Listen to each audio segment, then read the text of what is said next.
We're all moving faster than ever before. But have we actually stopped to ask what we're losing in the process? In this explainer, we're going to dig into the true cost of our constant digital rush.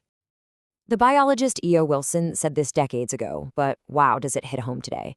We have instant access to literally everything, right at our fingertips.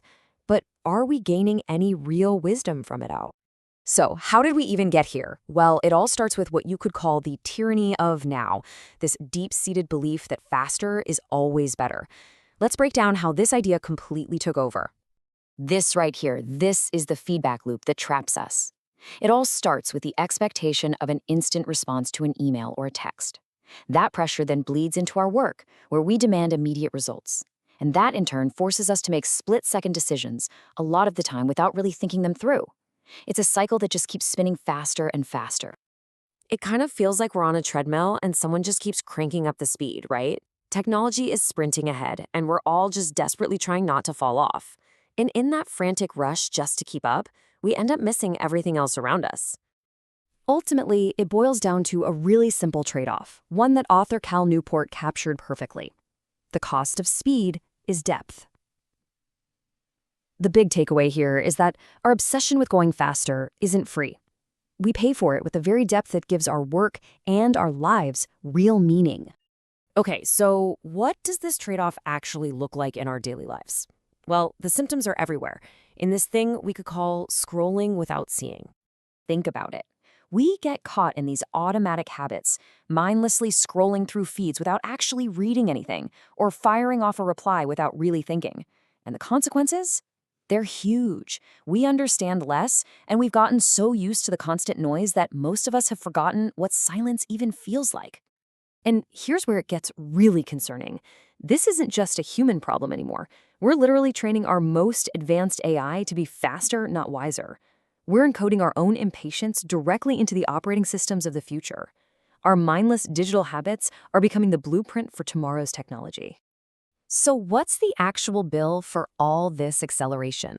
Let's talk about the price of speed, all the hidden costs we almost never stop to acknowledge. The toll is so much steeper than we think. Every ping, every notification shatters our attention into a million little pieces. Our creativity withers because we never give it the quiet space it needs to grow.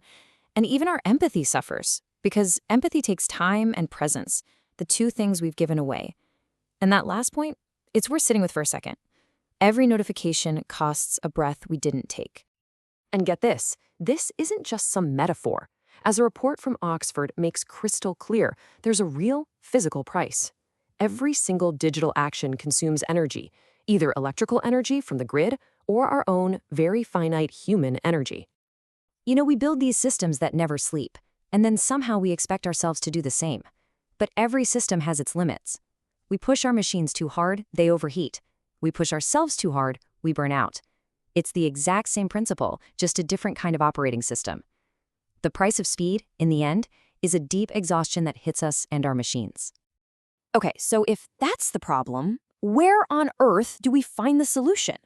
Well, the answer might be in a place we've been avoiding, rediscovering the meaning in silence and the incredible power that you can find in the pause.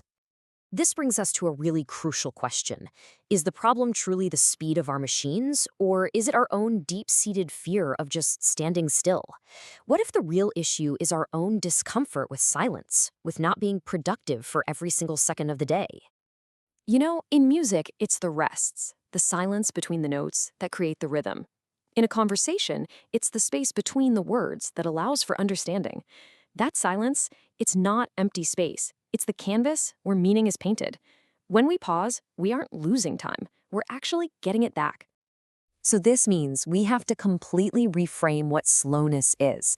It's not about delay. It's not inefficiency. No, slowness is attention. It's the conscious choice to be present and deliberate in a world that is constantly pushing us to be anything but. So what does this new direction look like? Well, it's this really powerful idea that true progress isn't about more speed, but about more intention. It's the idea that calm is the upgrade. Look, the world isn't going to slow down for us. That's just a fact. But speed without direction is just noise. The next real upgrade, the meaningful one, won't be a faster processor. It'll be a calmer mind, our ability to find clarity right in the middle of all the chaos. Our tools are just amplifiers. That's all they are.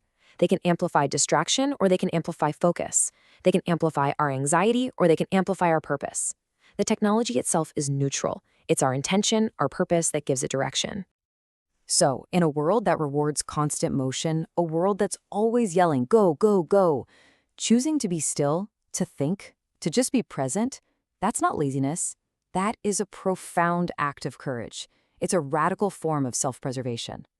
For so long, we've just bought into this idea that faster is better, that more speed is the natural path of progress and evolution.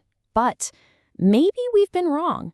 Maybe we've just been confusing evolution with exhaustion.